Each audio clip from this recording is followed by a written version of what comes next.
Bret Hart, Shawn Michaels, they're making headlines all over the place. We'll tell you all about some very unprofessional conduct. When Raw went on the air on June 9th at 8 p.m., there was likely no match angle or promo that could top the real-life storyline happening hours before showtime. With things heating up to new levels every week in the last month, from mistimed segments, on-air personal shoot comments, contract issues and tension in the locker room, Bret Hart and Shawn Michaels finally exploded in a shoot fight late afternoon at Hartford.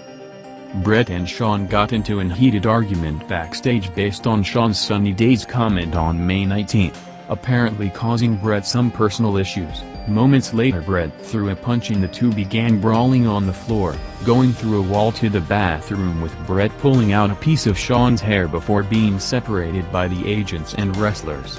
Minutes later Shawn stormed into Vince's office saying that he can't work in this environment, telling McMahon that he's quitting the company, allegedly telling people close to him that he's going to WCW as soon as he can and would be on Nitro tonight if he could get to Boston in time. Shawn, who was scheduled to main event Raw against Brian Pillman, then left the Civic Center less than an hour before Raw went on the air, driving to the hotel with just incredible. Bret, who was also scheduled to play a major role on the show, went home less than an hour later with Raw already on the air, with the entire show rewritten on the spot from top to bottom. Michaels, who was arguably the standout performer in the company since returning from injury, couldn't be reached again on his phone from that point on, with the company claiming potential breach of contract as he missed the Raw broadcast as well as big house shows in Canada where he was advertised to be one of the headliners, with the issue about to be resolved days later after conversations between Michaels' attorney, who claimed Shawn was injured and needs time off, and McMahon to be back in several weeks.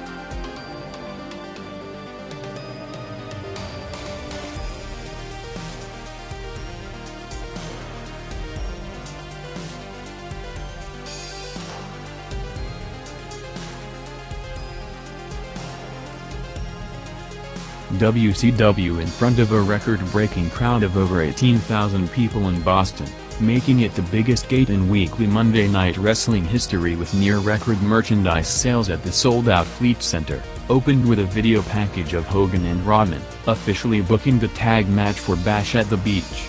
Moments later Randy Savage arrived to the building, with Dallas Page breaking his limousine window trying to get to him 6 days before their Bash pay-per-view main event. 15 minutes into the show Luger came out for an interview saying that him and Giant are signing the contract to face Hogan and Roddy.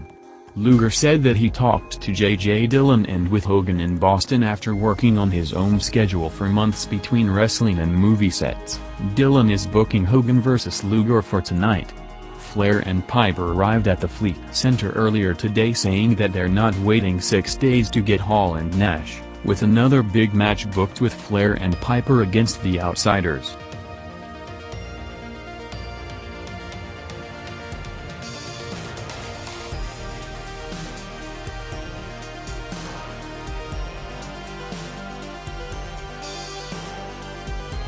The 1997 King of the Ring winner Triple H cut a worked shoot promo in an interview with Vince McMahon, saying that he was supposed to win it last year but was held down by McMahon's politics, referring to him getting pushed down because of the clique curtain call at MSG.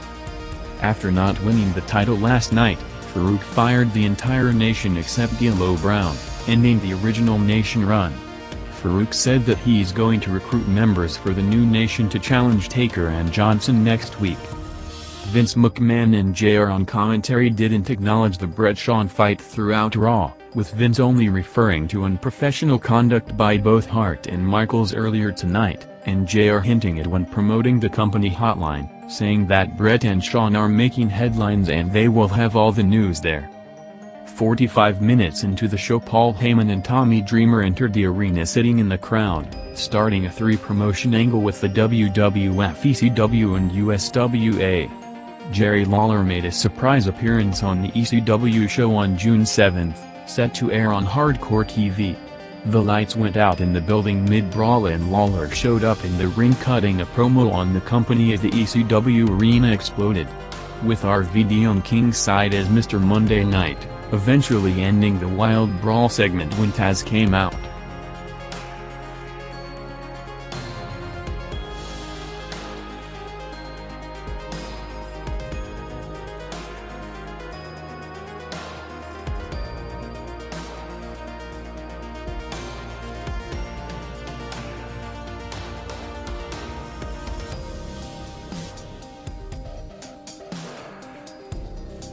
Hogan came out to a huge ovation from the Boston crowd with a sea of NWO shirts. Bischoff said that nobody is forcing them to do anything and the Luger match is cancelled. Hogan hyped the Rodman tag match as Luger showed up from behind. Hogan and Eric cut a promo on him before Luger attacked both to start a rare Hogan TV match in the first hour.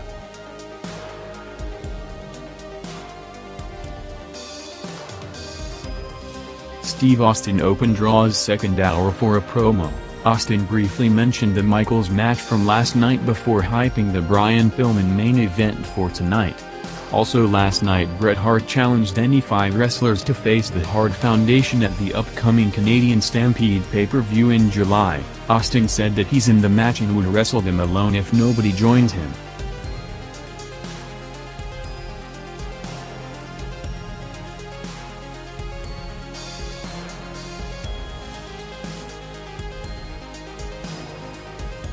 Hogan and Luger went 6 minutes, ending up with Luger winning clean with the rack in a surprising finish. Post-match saw a big heat angle with the NWO beating down Luger for several minutes, with Luger's partner Giant promoting a WCW tour in Germany and unable to make to save in the start of the hype for the bash at the beach. Minutes later J.J. Dillon came out for the follow-up segment on Savage's attack last week. Dillon said that the Savage Page match is now an unsanctioned Falls Count Anywhere match, and that he's fining Savage $50,000. Savage showed up in the crowd saying that he's getting him $100,000 as he's coming down to beat him again, bringing out Page to make the save. Page challenged Savage right now as he came down from the crowd to start a brawl 6 days before Great American Bash.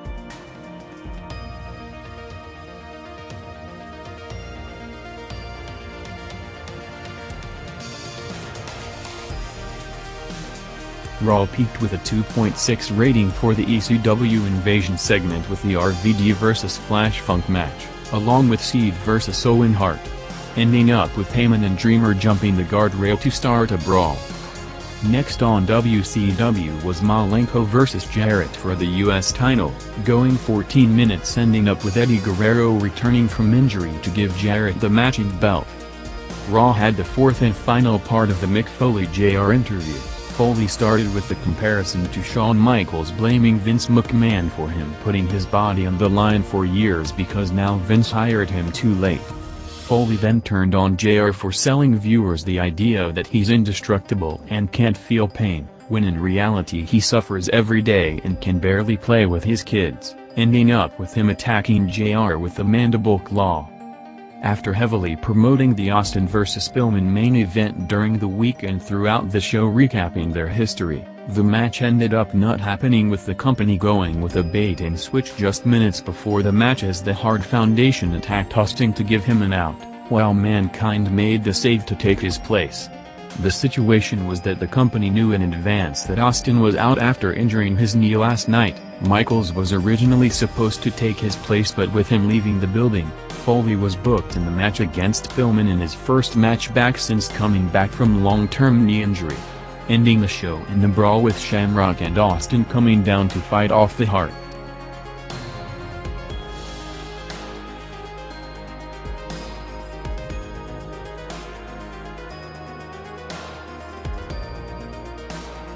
WCW put on one of its 2 headline matches for the Bash, giving the record-setting Boston crowd a big main event to close the show. The Outsiders vs Flair and Piper match, along with the post-match brawl, more than double draw, peaking tonight with a big 4.3 rating, but the big story happened before and after the match. Going over the layout of the match before coming out, all 4 were reportedly set out to start slow and gradually build up the pace and heat, as the match was supposed to be a teaser for the pay-per-view payoff in 6 days. Piper, immediately after the bell rang, run out to start in a fast brawl, allegedly going against the planned booking of a match agreed minutes beforehand, leading to noticeable confusion in the ring with the match being cut short, ending the show with a wild brawl with all the feuds for the Great American Bash. The NWO got the upper hand in the ring until Sting came down as the building exploded, holding off the NWO until taking Page up to the rafters with him in a spectacular spot. As the show went off the air with the wrestlers in the dressing room, a furious Nash went into Piper's room to confront him, ending up with him throwing a hand. Piper then got up and threw a leg kick before both were separated with Hogan, Flair, Savage, Paul, Waltman and Eric all in the room. On a night that started and ended in shoot fights between four of the biggest names in the industry, with star players' egos and politics, a more reality-based presentation than ever before resulting in weekly must-see shows, all the lines of work and shoot were blurred with the television product catching fire by the week.